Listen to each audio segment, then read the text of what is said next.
ನಾನು ನಿಜಾಮ್ ಜಮಾದಾರ್ KRS ಪಕ್ಷ ರಫ್ತುಗುಂಡಿ ತಾಲೂಕು ಅಧ್ಯಕ್ಷ. ನಮ್ಮ ಜೊತೆ ನಮ್ಮ ಪ್ರಧಾನ ಕಾರ್ಯದರ್ಶಿ ಅವರಾದ ಪರಶುರಾಮ್ ಕಗ್ಗೋಡು, ಆಮೇಲೆ ನಮ್ಮ ಸಂತೋಷ್ ಕೋಪಡಿ ಅವರು, ಚೇತನ್ ನಿಡಗುಂದಿ ಅವರ ಜೊತೆ ನಾವು ಇವತ್ತ ರಬಕೈಗೆ ಬಂದಿದ್ವಿ. ರಬಕವಿಯಲ್ಲಿ ಒಂದು ಹಳೆ ಚಾವಡಿ, ಕಂದಾಯ ಇಲಾಖೆ ಹಳೆ ಚಾವಡಿ ಬಗ್ಗೆ ಬರೀ ಹೋಗ್ರು. ಕಂದಾಯ ಇಲಾಖೆ ಹಳೆ ಚಾವಡಿ ಇಲ್ಲಿ ಏನ್ ಸಮಸ್ಯೆ ಆಗಿತ್ತಂದ್ರ, ಇದೊಂದು 6-7 ವರ್ಷ ಆಯ್ತಂತ ಈ ಹಳೆ ಚಾವಡಿ ಪೂರಾ ಶಿಥಿಲಗೊಂಡು ಒಂದು 6-7 ವರ್ಷ ಆಯ್ತಂತ. 6-7 ವರ್ಷದಿಂದ ಈ ಚಾವಡಿ ವ್ಯವಸ್ಥೆ ಆಗಿದೆ ಅಂತ ಒಂದ್ಸಲ ತೋರಿಸ್ರಿ, ಜೊತೆ ಒಂದ್ ಸ್ವಲ್ಪ ತೋರಿಸ್ರಿ ನೋಡ್ಲಿ ಪೂರಾ ಯಾವ ರೀತಿ ಆಗಿತ್ತು ಇದ್ರ ವ್ಯವಸ್ಥೆ. ಇದ ಯಾವ ರೀತಿ ಆಗಿತ್ತು ನೋಡ್ರಿ ಮೊದಲು ವ್ಯವಸ್ಥೆ. ಇದು 6-7 ವರ್ಷ ಆದ್ರೂ ಇದನ್ನ ಇಲ್ಲಿ ಬಂದ ಏನ್ ಮಾಡ್ಯಾರಂದ್ರ, ಕೆಲವೊಂದ್ ಕಡೆ ನಾವು ಕೆಲವೊಂದ್ ತರ ಚೀಸ್ ನೋಡ್ತೀವಿ. ಏನೇನ್ ಮಾಡ್ತಾರಂದ್ರ ಅಲ್ಲಿ ಆಗಿನ ಪೂರ್ತಿಗೆ ಏನಾರ ಒಂದು ವ್ಯವಸ್ಥೆ ಮಾಡ್ಬಿಟ್ಬಿಡ್ತಾರ. ಬಟ್ ಅಲ್ಲಿ ಏನ್ ಸಮಸ್ಯೆ ಆದ್ಮೇಲೆ ಅದಕ್ಕೆ ಏನ್ ಪರಿಹಾರ ಮಾಡ್ತಾರ ಅನ್ನೋದು ಗೊತ್ತಿಲ್ಲ. ಬಟ್ ಇಲ್ಲಿ ಏನ್ ಮಾಡ್ಯಾರಂದ್ರ ಇಲ್ಲೊಂದು ಬೋರ್ಡ್ ಹಾಕ್ಯಾರ ಅವ್ರ ಚಾವಡಿ ಹೊತ್ತಿಂದ, ಕಂದಾಯ ಇಲಾಖೆ ಗ್ರಾಮ ಚಾವಡಿ ರಫ್ತವಿ ಕಟ್ಟಡ ಶೀತಲಗೊಂಡಿದೆ, ಬೀಳುವ ಹಂತದ ಸ್ಥಿತಿಯಲ್ಲಿದೆ, ಯಾರು ಕುಳಿತುಕೊಳ್ಳಬಾರದು. ಇದನ್ನ ಬೋರ್ಡ್ ಹಾಕೋರಿಗೆ ಒಂದ್ ಮಾತು ಕೇಳಕ್ ಇಷ್ಟಪಡ್ತಾನ. ಇದು ಬೋರ್ಡ್ ಹಾಕೋದು ಗೊತ್ತಾಗೈತಿ, ಅದನ್ನ ತೆಗೆದ ಡೆಮಾಲಿಷನ್ ಮಾಡಿಸಿ ಅಲ್ಲಿ ಯಾರ ಪುತ್ರರು ಮಾಡಿರು ಅಂದ್ರ ಅದನ್ನ ಡೆಮಾಲಿಷನ್ ಮಾಡಿಸಿ ಅದನ್ನ ಕ್ಲಿಯರ್ ಮಾಡಬೇಕು ಅನ್ನೋದು ಗೊತ್ತಾಗಿಲ್ಲ. ಇಲ್ಲಿ ಯಾರೇ ಸಾಮಾನ್ಯವಾಗಿ ಯಾರೇ ಒಬ್ರು ಕುಡದಂತಾರು ಯಾರೇ ಅಂತವ್ರು ಬಂದ್ರೆ ಇಲ್ಲಿ ಯಾರ ರಾತ್ರಿ ಮಾಡ್ಕೊಂಡ್ರ ಅವ್ರ ಮೇಲೆ ಬಿತ್ತಂದ್ರ ಅವಾಗ ಏನ್ ಮಾಡೋದು ನೀವು? ಅದು ಎಲ್ಲರೂ ಬಂದ್ ಜನ ಸಾಕಷ್ಟು ಸಲ ಇಲ್ಲಿ ಎಲ್ಲ ಲೋಕಲ್ದವ್ರು ಎಲ್ಲರೂ ಅರ್ಜಿ ಕೊಟ್ಟಾಗುತ್ತೆ. ಇದ್ರ ಬಗ್ಗೆ ಅರ್ಜಿ ಕೊಟ್ಟರು ನೀವು ಯಾವುದೇ ಕ್ರಮ ತಗೊಳ್ಳಿಲ್ಲ ಅಂದ್ರ ಇದು ನಿಮ್ಮ ಆಸ್ತಿ ಹೌದು ಅಲ್ಲೋ, ನಿಮ್ಮ ಆಸ್ತಿ ಆಗಿತ್ತಂದ್ರ ಇದ್ರೊಳಗೆ ಕ್ರಮ ತಂದ ಕೆಡುವಂತ ವ್ಯವಸ್ಥೆ ಮಾಡ್ಬೇಕಲ್ಲ. ಇದು ಯಾರ ತಲೆ ಮೇಲೆ ಬಿತ್ತು, ಇಲ್ಲಿ ಯಾರ ಗಾಡಿ ಹಚ್ಚಿದ್ರು, ಅವ್ರ ಗಾಡಿ ಇದ್ದಾಗ ಬಿದ್ದಾಗ ಇಲ್ಲಿ ಸಾಕಷ್ಟು ಸಾರ್ವಜನಿಕರ ರಸ್ತೆ ಐತಿದ್ದಾರೆ. ಮತ್ತೆ ಇಲ್ಲಿ ಇನ್ನೊಂದು ದೇವಸ್ಥಾನ ಐತಿ, ಹನುಮಂತ ದೇವಸ್ಥಾನ ಐತಿ. ಇಲ್ಲಿ ದೇವಸ್ಥಾನ ಮುಂದೆ ಸಾಕಷ್ಟು ದುರ್ಗಾದೇವಿ ದೇವಸ್ಥಾನ ಐತಿ. ದೇವಸ್ಥಾನದ ಮುಂದೆ ಸಾಕಷ್ಟು ಜನ ತಿರುಗಾಡುವಂತ ರಸ್ತೆ ಇದೆ. ಈ ರಸ್ತೆ ಮುಂದೆ ಈ ರೀತಿ ವ್ಯವಸ್ಥೆ ಐತಿ. ಪೂರಾ ಊರು ಸೆಂಟರ್ದಾಗ ಐತದ. ಈ ಸೆಂಟರ್ದಾಗ ಇದ್ದಂತ ಊರ್ ಮುಂದೆ ಈ ರೀತಿ ವ್ಯವಸ್ಥೆ ಐತಿ. ಮತ್ತೆ ಇದ್ರ ಬಗ್ಗೆ ಇಲ್ಲಿ ಸಂಬಂಧಪಟ್ಟ ಇಲ್ಲಿ ಸಂಬಂಧಪಟ್ಟಂಗ ಸ್ಥಳೀಯರ ಇದ್ರ ಬಗ್ಗೆ ಹೇಳಿಕೆ ತಗೋಣ ಬರೀ ಸರ. ಈಗ ಈ ರೀತಿ ಆಗಿದ್ರಲ್ಲ, ಎಷ್ಟು ವರ್ಷ ಆದ್ರಿ? 10 ವರ್ಷ ಆಗಿತ್ತು ಈ ರೀತಿ. ಮತ್ತೆ ಈ ಗೋಡೆ ಯಾವ ಹಾಕ್ಯಾರಿಲ್ಲ? 5-6 ವರ್ಷದ ಗೋಡನ್ ಹಾಕಿ 5-6 ವರ್ಷ ಆತ. ಬಟ್ ಇದ್ರ ಬಗ್ಗೆ ನೀವು ಏನಾರ ಅರ್ಜಿ ಕೊಟ್ಟಿದ್ರಿ? ಅರ್ಜಿ ಕೊಟ್ಟಿದ್ರಿ, ಹೇಳಿದ್ರಿ ತೆಗಿನು ಇಲ್ಲ, ಅದು ಯಾರ ಮೇಲೆ ಬಿದ್ರೆ ಮಾಡಿದ್ರಿ? ಏನ್ ಹೇಳಿದ್ರಿ, ಬಂದ್ ನೋಡ್ಯಾರ್ರಿ, ನೋಡ್ರಿ ಮಾಡುವಾಗ ಇದೇನ್ ಸರ್ಕಾರದ ಆಸ್ತಿ ಇದೆ, ಸರ್ಕಾರ ಆಸ್ತಿ. ಈಗ ನೀವು ಏನಾಗಬೇಕಾಯ್ತ್ರಿ, ಇದನ್ನ ಕೆಡಬೇಕಾಗಿತ್ತು. ಯಾರ ಮೇಲೆ ಬೀಳಬಾರ್ದು, ಯಾರಿಗೆ ತೊಂದರೆ ಆಗಬಾರ್ದು, ಜೀವ ಹಾನಿ ಆಗಬಾರ್ದು ಅನ್ನೋ ಉದ್ದೇಶ ಬೇರೆ ಕಟ್ಟಬಹುದು. ಇಲ್ಲ ಹಂಗಾರೆ ಕುಲ್ಲಾರು ಬಿಡ್ಬೋದು. ಯಾವುದೇ ಜೀವ ಹಾನಿ ಆಗಬಾರ್ದು. ಸರ್ಕಾರ ಅಧಿಕಾರಿ ಪ್ರತಿಯೊಂದು ಇನ್ನೊಬ್ಬರ ಆಸ್ತಿನ ಹಿಂಗ್ ಮಾಡ್ತಾರೆ. ಸರ್ಕಾರ ಆಸ್ತಿನ ತಮ್ಮ ಆಸ್ತಿನ ಈ ನಮ್ಗೆ ನಿರ್ಲಕ್ಷ್ಯ ಈ ರೀತಿ ಬೋರ್ಡ್ ಹಾಕ್ತಾರ ಅವ್ರ ಯೋಗ್ಯತೆ ಗೊತ್ತಾಗತ್ತೆ. ಈ ರೀತಿ ಮಾಡೋದು ಸರ್ಕಾರ ಅಧಿಕಾರಿಗಳು ತಮ್ಮ ಅಧಿಕಾರಿಗಳು ಸುಸಜ್ಜಿತವಾಗಿ ಆಗಲಿಲ್ಲ ಏನ್ ಮಾಡೋದು? ದಯವಿಟ್ಟು ಕಂದಾಯ ಇಲಾಖೆ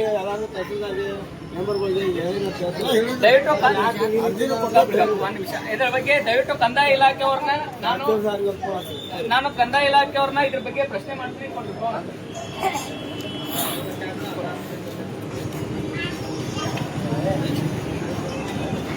ಇದಕ್ಕೆ ಸಂಬಂಧಪಟ್ಟಾಗ ಕಂದಾಯ ಇಲಾಖೆ ತಹಸೀಲ್ದಾರ್ ಅವರಿಗೆ ಒಂದು ಕಾಲ್ ಮಾಡ್ತೀವಿ. ಈ ರೀತಿ ಇದ್ದಂತ ಪರಿಸ್ಥಿತಿ ಅವ್ರಿಗೆ ಇದ್ರ ಬಗ್ಗೆ ಮನವರಿಕೆ ಆಯಿತು, ಇದ್ರ ಬಗ್ಗೆ ಅವ್ರಿಗೆ ಮಾಹಿತಿ ಐತಿಲ್ಲ ಅಂತ ಈಗ ನಾವು ಲೈವ್ ನಲ್ಲಿ ಅವ್ರನ್ನ ಪ್ರಶ್ನೆ ಮಾಡ್ತೀವಿ.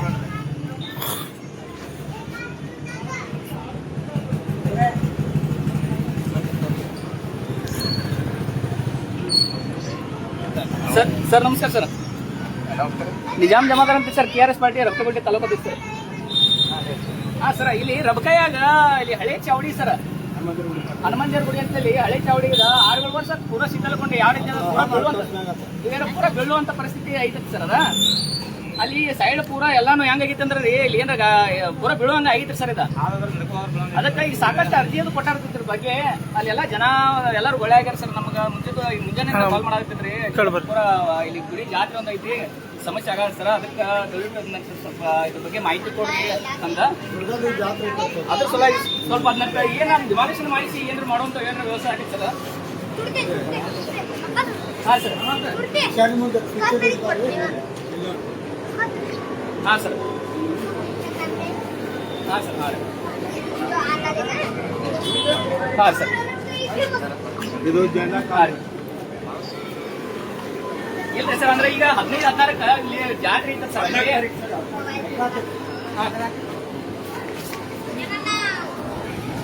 ಹಾಂ ಸರ್. ಸೌಂಡ್ ಹಾಕೊಳಕ್ ಬರ್ತದೆ. ದಮಾಲಿಶ್ ಮಾಡ್ತೀವಿ. ಸ್ವಲ್ಪ ಆದಷ್ಟು ಬೇಗ ಸ್ವಲ್ಪ ಇದೊಂದು ಆದ್ರೆ ಯಾಕಂದ್ರೆ ಪೂರಾ ಲೀಕೇಜ್ ಆಗಿತ್ತು ಸರ್ ಅದು ಏನಾಗಿತ್ತು ಅಂದ್ರೆ ಆ ಪೂರಾ ಸಮಸ್ಯೆ ಯಾರ ಮೇಲೆ ಬಿತ್ತು ಮಾಡಿದ್ರೆ ಸಮಸ್ಯೆ. Yes okay sir, thank you. ಈಗ ನಾವು ರವಕೈಬಂಟಿ ತಹಸೀಲ್ದಾರ್ ಅವ್ರ ಜೊತೆ ಮಾತಾಡಿದ್ವಿ. ಅವ್ರು ಹೇಳ್ತಾರೆ ಈಗ ಸದ್ಯ ಅದನ್ನ ಅದ್ರ ಬಗ್ಗೆ ಸಂಬಂಧಪಟ್ಟಂಗ ಅವ್ರು ಡೆಮಾಲಿಷನ್ ಮಾಡಕ್ ಬರಂಗಿಲ್ಲ ಅಂತ ಅದಕ್ಕೆ PWD ಅವರಿಗೆ ಹಚ್ಚಿ ಅದು ಆದಷ್ಟು ಬೇಗನೆ ಅವ್ರು ಡೆಮಾಲಿಷನ್ ಮಾಡಿಸಿ ಅದನ್ನ ತೆಗೆಸುವಂತ ಕೆಲಸ ಮಾಡ್ತೀವಿ ಅಂತ ಈಗ ಲೈವ್ ದಲ್ಲಿ ಹೇಳಿದ್ದಾರೆ. ಅವ್ರು ಇದಕ್ಕೆ ಸಂಬಂಧಪಟ್ಟಂಗ ನಾನು ಇನ್ನೊಂದ್ಸಲ ಲೈವ್ ವಿಡಿಯೋದಲ್ಲಿ ಸ್ಥಳೀಯ ತಹಸೀಲ್ದಾರ್ ಅವರಿಗೆ ಮನವಿ ಮಾಡ್ತಾ ಇದ್ದೀನಿ. ಇದು ತುಂಬಾ ಒಂದು ಡೇಂಜರ್ ಪರಿಸ್ಥಿತಿಯಲ್ಲಿದೆ. ಇಲ್ಲಿ ಸ್ಥಳೀಯವಾಗಿ ಇಲ್ಲಿ ಮಕ್ಕಳು ಎಲ್ಲ ಸಾರ್ವಜನಿಕರು ಅಡ್ಡಾಡುವಂತ ಒಂದು ಜಾಗ ಇದೆ. ಅದಕ್ಕೆ ಊರಾಗ ಸೆಂಟರ್ದಾಗ ವೈಟ್ ಇದೆ. ಊರಾಗ ಸೆಂಟರ್ದಾಗ ಇರುವುದರಿಂದ ಯಾರಿಗೂ ತೊಂದರೆ ಆಗಬಾರದು ಉದ್ದೇಶವಾಗಿ ಯಾರ ಮೇಲೆ ತೊಂದರೆ ಆದ್ಮೇಲೆ ಯಾರಿಗಾರು ತೊಂದರೆ ಆದ್ಮೇಲೆ ಆಮೇಲೆ ಮಾಡೋಕ್ಕಿಂತ ಮುಂಚಿತವಾಗಿ ಮಾಡಿದ್ರೆ ಒಂದು ಒಳ್ಳೆ ಕ್ರಮ ಆಗ್ತೈತಿ. ಅದಕ್ಕೆ ದಯವಿಟ್ಟು ಇದನ್ನ ಡೆಮಾಲಿಷನ್ ಮಾಡಿಸಿ ಅದನ್ನ ಕ್ಲೋಸ್ ಮಾಡುವಂತ ವ್ಯವಸ್ಥೆ ಮಾಡ್ಬೇಕು. ನೋಡ್ರಿ ಇದು ಹಳಿ ಚಾವಡಿ ಕಲ್ ಬೀಳತಾವ. ಇಲ್ಲ ಈ ರೀತಿಯಿಂದ ಹುಡುಗರು ಬಂದ್ ನಿಂದಿರ್ತಾವ. ಇವ್ರಿಗೆ ಯಾರಿಗಾರ ಜೀವ ಹಾನಿ ಆದ್ರೆ ಯಾರು ಹೊಡಿಗಾರು ನೋಡ್ರಿ. ಈ ಕಲ್ ನಮ್ಗೆ ಇಲ್ಲಿ ನೋಡ್ರಿ ಇಲ್ಲೇ ಜಂಡ ಕಾಮ ಇದನ್ನಂತೂ ಬಳಕೆ ಮಾಡ್ತಾ ಇಲ್ಲ. ರಾಷ್ಟ್ರೀಯ ಜಂಡ ಕಾಮ ಈಗ ಹಂಗೆ ಸರ್ಕಾರದಿಂದ ಇಲ್ಲೇ ಚೌಡಿಗೆ ಸಂಬಂಧಿಸಿದಂತ ಇಲ್ಲ ರಾಷ್ಟ್ರೀಯ ಕಾಮ ಐತಿ. ಇಲ್ಲೇ ಈ ನಮ್ಗೆ ವಿಚಾರ ಮಾಡ್ತಾರೆ. ಇದನ್ನ ಯಾವುದೋ ಯಾವ ರೀತಿ ವ್ಯವಸ್ಥೆ ಇಟ್ಟಾರ ನೋಡ್ರಿ. ಇದಕ್ಕೆ ಇದು ಯಾವ ರೀತಿ ಗೌರವ ಕೊಟ್ಟಂತೆ ಆಕತ್ತೀವಿ ಯಾವ ರೀತಿ ನೋಡ್ಬೇಕು. ಇದು ಸಹ ಬಳಸ್ಯಾರ. ಈಗ ಹಂಗೆ ಯಾವ ರೀತಿ ನಿರ್ವಹಿಸ್ಬೇಕು ಅನ್ನೋದು ಅವ್ರಿಗೆ ಗೊತ್ತಿಲ್ಲ. ಇಲ್ಲೇ ಈ ನಮ್ನಿ ಐತಿ. ಮತ್ತೆ ನೋಡ್ರಿ ಚೇತನ್ ಇಲ್ಲ ನೋಡ್ರಿ ಇಲ್ಲೇ ಬೆಳಕಾಯತಿ ಈ ಬೆಳಕಾಯತಿ ಈ ನಮ್ನಿ ಇಲ್ಲಿ ಹುಡುಗಿ ಹೊರತು ಹಾಲಾಡ್ತಾವ. ಏನಾಕೈತಿ ಅನ್ನೋದು ಗೊತ್ತಿಲ್ಲ. ತಹಸೀಲ್ದಾರ್ ಸಾಹೇಬರು ಎಲ್ಲವನ್ನು ತಕ್ಷಣವೇ PWD ಇಲಾಖೆದವ್ರಿಗೆ ಹೇಳ್ತಾರೆ. ದಯವಿಟ್ಟು ಅವ್ರಿಗೆ ತಕ್ಷಣವೇ ಇದ್ರ ಬದಲ ಕ್ರಮ ವಹಿಸಿ ನೋಡ್ರಿ. ನಾಯಿ ಹಳ್ಳಿಗಳು ಓಡಾಡ್ತಾವತ್ತ ಇಲ್ಲೆಲ್ಲ ಹುಳಾಪಿ ಹಾಕೋದ್ರಿ ಅದು ಅದಕ್ಕೆ ಅವ್ರು ಸಮಸ್ಯೆ ಐತಿ. ಈಗಾಗಲೇ ತಹಸೀಲ್ದಾರ್ ಸಾಹೇಬರು ಹೇಳ್ಯಾರ. ಈ ಕಮಿಷನರ್ ಹೊರಾಕಿ ಬಂದು ಮಾತಾಡ್ತೀನಿ. ಅವ್ರಿಗೆ ಒಂದು ಮಾತು ಇಲ್ಲ ಅವ್ರಿಗೆ ಇದಕ್ಕೆ ಸಂಬಂಧಪಟ್ಟಂಗ ರವಕೈಬಂಟಿಯ ನಗರಸಭೆಯ ಪೌರಾಯುಕ್ತ ಕಮಿಷನರ್ ಅವರಿಗೆ ಒಂದು ಕಾಲ್ ಮಾಡ್ತೀವಿ. ಅವ್ರಿಗೆ ಇದ್ರ ಬಗ್ಗೆ ಮಾಹಿತಿ ಕೊಡ್ತೀವಿ.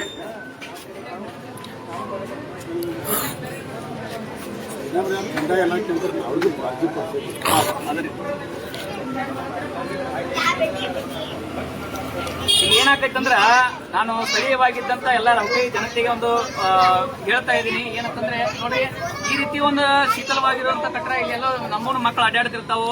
ಯಾರೋ ಜನ ಸುಮ್ಮ ಅದ್ರ ಗೊತ್ತಿರಂಗಿಲ್ಲ. ಅವ್ರು ಸುಮ್ಮ ಹೋಗಿರ್ತಾರೋ ಅಂತ ಟೈಮ್ನಾಗ ಏನ ಸಮಸ್ಯೆ ಆಗ್ತಾವ. ಈಗ ಮೊನ್ನೆ ಮಳೆಗಾಲದಾಗ ಏನಾರ ಇದು ಯಾರ ಮೇಲೆ ಅವ್ರು ಬಿತ್ತು ಮಾಡಿದಂದ್ರೆ ಒಂದು ದೊಡ್ಡ ಸಮಸ್ಯೆ ಐತಿ. ಅದ್ರ ಸಲುವಾಗಿ ಇಷ್ಟ ನಾವು ಇದು ಗಂಭೀರವಾಗಿ ಪರಿಗಣಿಸಿದ್ವಿ. ಅದಕ್ಕೆ ನಾನು ಸಂಬಂಧಪಟ್ಟವರಿಗೆ ಅದಕ್ಕೆ ಗಂಭೀರವಾಗಿ ಪರಿಗಣಿಸಿದ ಸೂಕ್ತವಾಗಿ ಬೇಗನೆ ಅಲ್ಲಿ ತೆಗೆದು ಅವ್ರು ಬೇರೆ ಏನ್ ಕಟ್ಟಡ ಮಾಡ್ತಿದ್ರೆ ಮಾಡ್ಲಿ. ಸರ್ಕಾರ ಆಸ್ತಿ ಐತಿ ಅದ್ರ ಮುಂದಿನ ಏನ್ ಅವರು ಯಾವ್ದೋ ಬೇರೆ ಏನ್ ಮಾಡ್ತಿದ್ರೆ ಮಾಡ್ಲಿ. ಬಟ್ ಇಲ್ಲಿ ಸ್ಥಳೀಯವಾಗಿ ಏನ್ ಬೇಡಿಕೆ ಐತೆ ಅಂದ್ರೆ ಅದನ್ನ ಡೆಮಾಲಿಷನ್ ಮಾಡಬೇಕು. ಮಾಡಿದ್ರೆ ಅಲ್ಲಿ ಯಾರಿಗೂ ತೊಂದರೆ ಆಗಬಾರ್ದು, ನಾಳೆ ಏನೋ ಸಮಸ್ಯೆ ಆಗಬಾರ್ದು ಅನ್ನೋ ಸ್ಥಳೀಯವಾಗಿ ಐತಿ. ಅದಕ್ಕೆ ಈಗ ಸಂಬಂಧಪಟ್ಟಂಗ ಈಗ ನಮ್ಮ ನಗರಸಭೆಯ ಕಮಿಷನರ್ ಅವರಿಗೆ ಕಾಲ್ ಮಾಡ್ತಾ ಇದೀವಿ.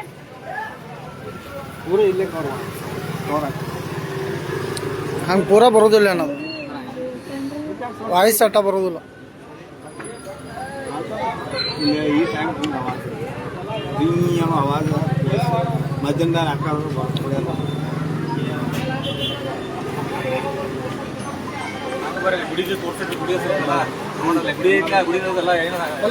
ಗಪ್ ಗಪ್ ಅವ್ರು ಮಾತಾಡ್ಲಿಕ್ಕೆ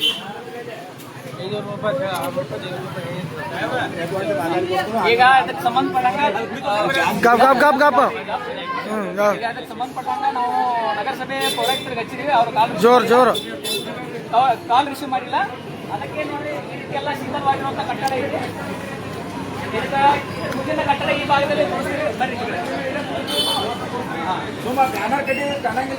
ನೋಡ್ರಿ ಇಲ್ಲಿ ಎಲ್ಲ ಕಟ್ಟಡದ ವ್ಯವಸ್ಥೆ ಎಲ್ಲ ಪೂರ ಕಟ್ಟಡದ ವ್ಯವಸ್ಥೆ ಇದೆ.